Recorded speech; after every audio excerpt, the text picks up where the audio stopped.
दोस्तों, राम भक्त हनुमान जी को कौन नहीं जानता। जब भी आपके मन में हनुमान जी का ख्याल आता है तो आपके मन में तुलसीदास जी द्वारा रचित हनुमान चालीसा का ख्याल तो आता ही होगा। तुलसीदास जी ने हनुमान चालीसा को 16वीं शताब्दी में लिखा था। कहा जाता है कि तुलसीदास जी ने हनुमान चालीसा को तब लिखा था जब वे अकबर की कैद में थे। उस समय से तो यह भी बात प्रचलित है कि हनुमान चालीसा के लिखते ही अकबर के महल पर सैकड़ों बंदरों ने हमला बोल दिया था। इसके बाद डरकर अकबर ने संत तुलसीदास जी को आजाद कर दिया। परंतु दोस्तों, 16वीं सदी में लिखी गई हनुमान चालीसा में कुछ ऐसा भी लिखा है जिसे पढ़कर आज का आधुनिक विज्ञान भी हैरान रह जाता है। तो आज की इस ब्लॉग पोस्ट के अंदर हम ऐसे ही 3 रहस्यों को उजागर करेंगे। हनुमान चालीसा में ब्रह्मांड का रहस्य किस प्रकार छिपा है। रहस्य नंबर 1, सूर्य और पृथ्वी के बीच की दूरी का मापन। सबसे पहला रहस्य तो यही है कि हनुमान चालीसा में सूर्य और पृथ्वी के बीच की दूरी का वर्णन किया गया है। दोस्तों, आप तो यही सोच रहे होंगे कि इतनी बार हनुमान चालीसा पढ़ डाली लेकिन उसमें तो कहीं भी ऐसा नहीं लिखा है। तो जरा हनुमान चालीसा के श्लोक क्रमांक 18 पर फिर से अपनी नजर दौड़ाएं। जुग सहस्त्र योजन पर भानु लील्योर ताहि मधुर फल जानु। एक युग इज इक्वल टू 12,000 वर्ष। एक सहस्र इज इक्वल टू 1,000 वर्ष। एक योजन इज इक्वल टू 8 मील। एक मील इज इक्वल टू 1.6 किलोमीटर।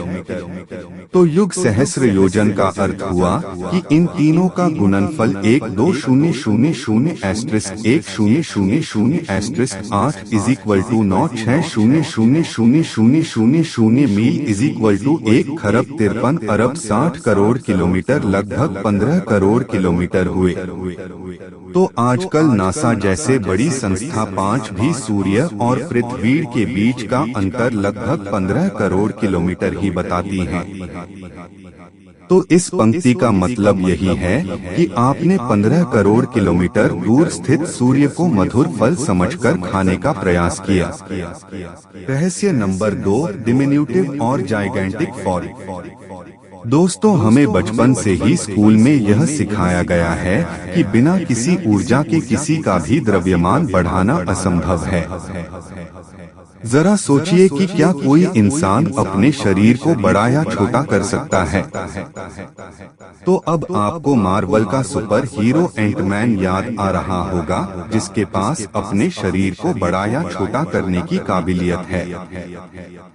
अगर आपने रामायण पर गौर किया होगा तो हनुमान जी के पास भी ऐसी ही एक शक्ति थी। हनुमान जी अपनी इच्छानुसार अपने शरीर का आकार छोटा या बड़ा कर सकते हैं। हनुमान चालीसा का श्लोक नंबर 9 और 10 जरा ध्यान से पढ़े। सूक्ष्म रूप धरि सियन्हि दिखावा, विकट रूप लंक जरावा।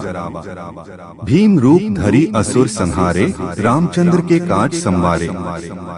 यदि आप सोच रहे हो कि हनुमान जी अपने शरीर को कितना छोटा या बड़ा कर सकते थे, तो आपको इस सवाल का जवाब रामदास स्वामी जी के मारुति श्लोक में मिलेगा। इसमें साफ साफ कहा गया है कि हनुमान जी का आकार एक परमाणु से लेकर एक ब्रह्मांड जितना बड़ा हो सकता है। रहस्य नंबर 3, सहस्र सिर वाला सांप या शेषनाग। हिंदू पुराणों में अनंत शेषनाग के बारे में लिखा गया है। कहा जाता है कि अनंत शेषनाग ऐसे नाग हैं जिनके 1000 सिर हैं। इतना ही नहीं, इस अनंत शेषनाग का संबंध सीधा समय से है। कहा जाता है कि जब शेषनाग सीधा होता है तब समय आगे की ओर चलता है। इसी चलने के कारण ब्रह्मांड का निर्माण होता है। और जब यह शेषनाग कुंडलित हो जाता है और गोल आकार बना लेता है तो इस संसार का विनाश हो जाता है। जब सब कुछ समाप्त हो जाता है तब केवल और केवल एक ही चीज बची रह जाती है और वो है शेषनाग। इसी कारण से इन्हें शेष कहा जाता है, यानी कि बचा हुआ। इसीलिए पुराणों में भी कहा गया है कि शेषनाग ब्रह्मांड के निर्माण से पहले से ही जिंदा है और यह कभी मर नहीं सकता। इसी कारण से इन्हें अनंत शेषनाग भी कहा जाता है। हनुमान चालीसा में भी यही कहा गया है, सहस बदन तुम्हरो यश गावे, अस कही श्रीपति कंठ लगावे, संकादिक ब्रह्मादि मुनीषा, नारद सारद सहित अहिषा। जम कुबेर दिग्पाल जहाते, कभी कोविद कह सके कहाते, तुम उपकार सुग्रीव ही कीन्हा, राम मिला राजपद दीन्हा। अर्थात वह 1000 सिर वाला शेषनाग भी तुम्हारा यश गाएगा, जिससे हमें फिर से एक बार शेषनाग के होने की पुष्टि मिलती है। वैसे तो समय से जुड़े शेषनाग के बारे में और भी कई रोचक चीजें मौजूद हैं। तो अगर आपको यह जानकारी पसंद आई हो तो कृपया इसे अपने तक ही सीमित न रखें और अपने मित्रों को भी शेयर अवश्य करें। अगर कोई सुझाव हो तो नीचे कमेंट बॉक्स में जरूर लिखें। धन्यवाद।